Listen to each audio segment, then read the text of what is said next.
அன்பார்ந்த எனது அருமை யூடியூப் நேயர்களுக்கு வணக்கம். இதுவும் ஒரு முக்கியமான பதிவு தான். அதாவது கிரக சேர்க்கை, ஒரு கிரக சேர்க்கை இருக்கிறது. அந்த கிரக சேர்க்கை அப்படின்னு சொல்லி வரும்போது அந்த கிரக சேர்க்கை திசை நடக்கும்போது ஒரு கிரகம் சேர்ந்தே இருக்குது அப்படின்னு சொல்லி வரும்போது நாம் ரொம்ப விழிப்புணர்வோடு செயல்படும். அப்ப விழிப்புணர்வோடு நாம் செயல்பட்டால்தான் நாம் வெற்றி பெற முடியும். அதற்கு என்ன சொன்னா, நீங்கள் சாதாரணமாகவே கோவிலுக்கு, எந்த கோவிலுக்கு போகணும். இதுல பெரிய விஷயம் என்ன சொன்னா, சூரியனும் செவ்வாயும் சேர்ந்தார். சூரியனும் செவ்வாயும் ஒரு ஜாதகத்தில் சேர்ந்திருந்தால் கண்டிப்பாக தொழிலில் பிரச்சனை வரும். தொழிலில் கண்டிப்பாக பிரச்சனை வரும். அப்போ சூரியனும் செவ்வாயும் ஒருத்தருக்கு சேர்ந்துருக்குன்னா தொழிலில் பிரச்சனை வராமல் இருக்கணும். அப்போ நம்ம என்ன சொன்னோன்னா, அடிக்கடி திருவண்ணாமலை சூரியன் செவ்வாய் சேர்க்கைக்கு நாம் திருவண்ணாமலை அடிக்கடி சென்று கிரிவலம் போய் வர வர வர வர வர வர என்ன சொன்னோன்னா கண்டிப்பாக என்ன நடக்கும், அதாவது சூரியன் செவ்வாய் சேர்க்கைக்கு திருவண்ணாமலை சென்று அடிக்கடி கிரிவலம் வந்தீர்கள் என்று சொன்னால், இந்த சூரியன் செவ்வாய் சேர்க்கையால் நாம் அதனால் ஏற்பட்டு கொண்டிருக்கின்ற கஷ்டங்கள் கண்டிப்பாக குறைஞ்சிடும். ஏன்னா இந்த செயற்கை கொஞ்சம் கஷ்டத்தை கண்டிப்பாக கொடுக்கும், தொழிலில் பிரச்சனையை கொடுக்கும். அப்ப இதற்கு தீர்வு என்பது அந்த இடங்களுக்கு என்ன சொல்லலாம்னா சூரியனுடைய நாள்லையோ அல்லது செவ்வாயுடைய நாள்லையோ கண்டிப்பாக போயிடணும். அப்படி கண்டிப்பாக போகும்போது என்ன சொன்னால், நீங்கள் என்ன சொன்னால் அதனால் ஏற்படக்கூடிய பிரச்சனைகளிலிருந்து கண்டிப்பாக தப்பித்துக் கொள்வீர்கள்.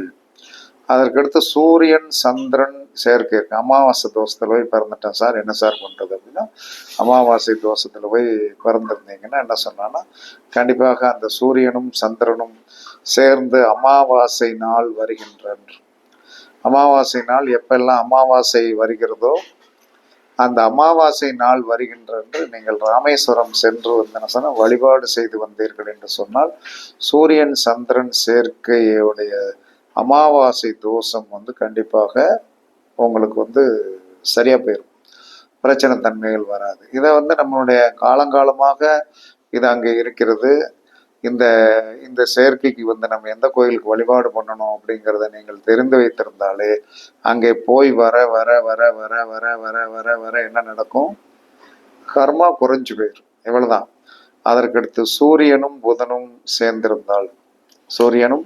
சேர்ந்திருந்தது ஒரு நல்ல புத ஆதித்ய யோகம் தான் சாஸ்திரம் சொல்லுகிறது. சில பேர் என்ன சொன்னா, இப்ப இருக்கிற லேட்டஸ்டா படித்த ஜோதிடர்கள் பூரா அது சேரக்கூடாது, அதை அப்படி செஞ்சிரு இப்படி செஞ்சு, அப்படியெல்லாம் கிடையாது. ஆதி காலத்தில் சொல்லப்பட்டுள்ள அற்புதமான விஷயங்கள் இன்றும் நடந்து கொண்டிருக்கு. சூரியனும் புதனும் ஒன்று சேர்ந்திருக்கிறவங்க, ஒன்று சேர்ந்திருக்கிற ஒரு ஜாதகத்துல டாக்டர் வரைக்கும் படிச்சிருக்காங்க. சூரியனும் புதனும் என்ன சொல்லலாம்னா ஒன்று சேர்ந்திருக்கின்ற ஒரு பெண் என்ன சொன்னா, அண்ணா யூனிவர்சிட்டியில கோல்டு மெடலே வாங்கியிருக்குது.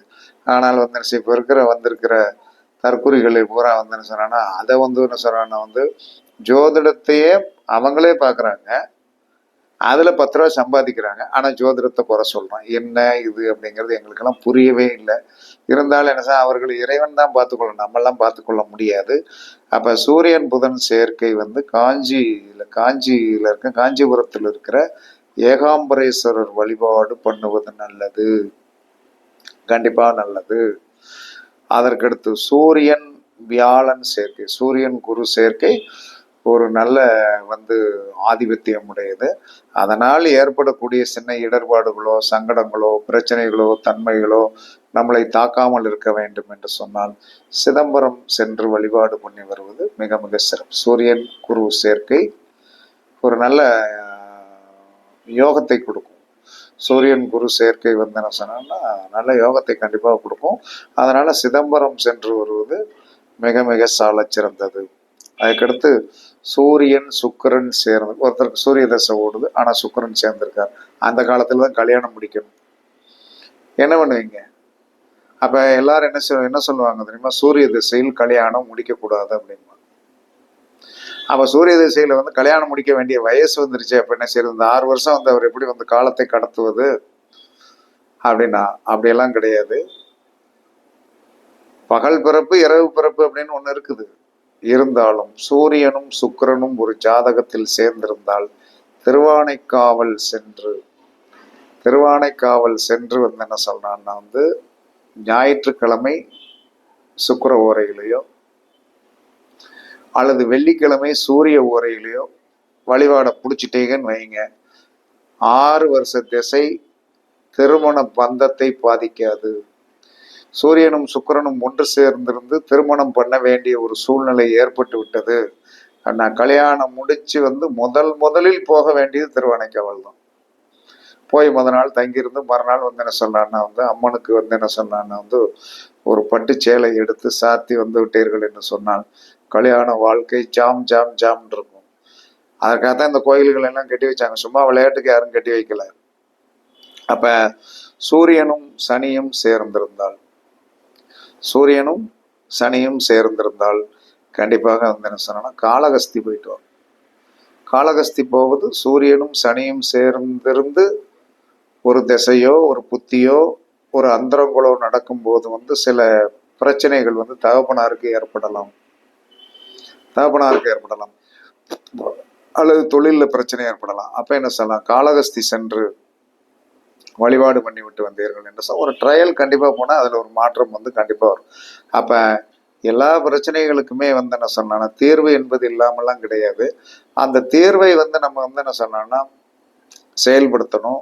அது செயல்படுத்தி வந்து அந்த இடங்களுக்கு போய்விட்டு வரும்போது என்ன சொன்னா உங்களுக்கு என்ன செய்யும், பாதிப்பு தன்மைகளிலிருந்து விடுவிச்சிடும். ஏன்னா அதோடைய ரெஃப்ளெக்ஷன் நமக்கு எப்பயுமே வந்து என்ன சொன்னா சூரியனும் சுக்கிரனும் சேர்ந்து அந்த ரெஃப்ளெக்ஷன் இருக்கும். சூரியனும் சுக்கிரனும் சேர்ந்திருந்தால் அந்த ரெஃப்ளெக்ஷன் இருக்கும். அப்ப சூரியனுக்கு வந்து என்ன சொல்றான்னா வந்து சூரியனுடைய இடத்திற்கு வந்து என்ன சொல்றான்னா வந்து 3ஆம் இடமாகவும் அதே சமயத்துல வந்து என்ன சொல்றான்னா வந்து உங்களுக்கு சிம்மத்துக்கு வந்து என்ன சொல்றான்னா சுக்கிரன் 10ஆம் இடமாக வந்துடும்.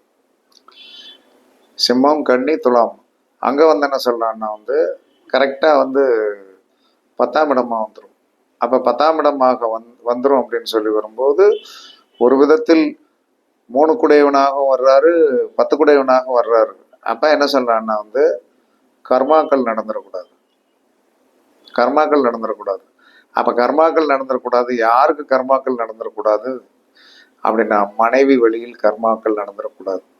என்ன சொல்லிடுவாங்க, நம்மளை குறை சொல்லிடுவாங்க. ஐயோ இந்த பையன் வந்த பிறகு என்ன சொல்றான்னா என்னாச்சுன்னா இந்த மாதிரி மாமியார் இறந்து வச்சு. ஏன்னா 10ஆம் இடம் என்பது என்னது, மாமியார். 10ஆம் இடம் என்பது மாமியார். அப்ப எவனுக்கு வந்து ஒருத்தருக்கு வந்து சூரியனும் சுக்கிரனும் சேர்ந்திருந்தால் அந்த திசை வந்து நடந்தால் அப்ப கல்யாணம் முடிஞ்சால் மாமியாருக்கு வந்து ஆப்பு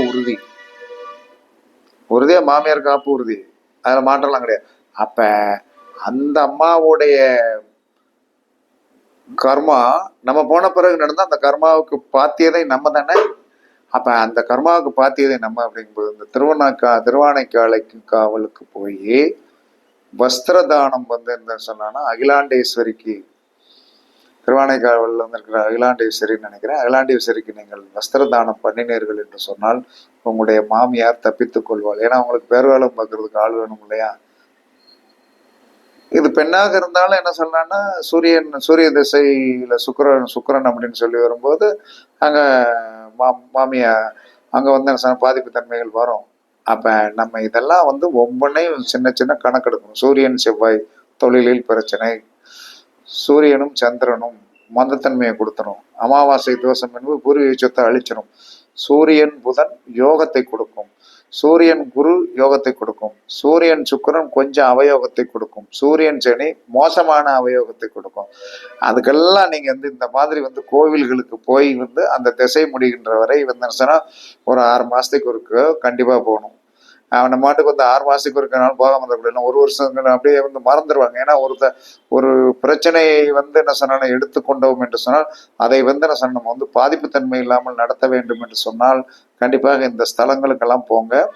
இதெல்லாம் வந்து உங்களுக்கு வந்து என்ன சொன்னா கண்டிப்பாக வெற்றிகரமான ஒரு ஆதிபத்தியம் உடையதாக இருக்கும். அதுல மாற்றுக்கிறதெல்லாம் கிடையாது. ஏன்னா செவ்வாய் வந்துட்டாரு. செவ்வாய் புதன் வியாழன் வெள்ளி சனி சனி வந்துட்டு அப்போ வந்து நான் சொன்னேன்னா வந்து எல்லா கிரகங்களுக்கும் கூட மேக்ஸ் வந்து ராகு கேதுகளுக்கெல்லாம் தனியாக இருக்கிறது. அது இன்னொரு பதிவுகளில் வந்து கண்டிப்பாக அந்த சூழ்நிலைகள் வரும்போது நான் சொல்கிறேன்.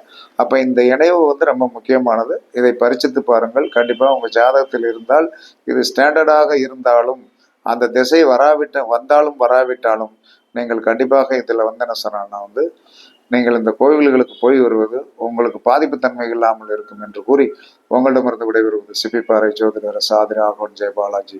சுகமே சொல்க சுகமே சொல்க. வாழ்க வளமுடன் வாழ்க வளமுடன். வணக்கம் வணக்கம் வணக்கம் வணக்கம்.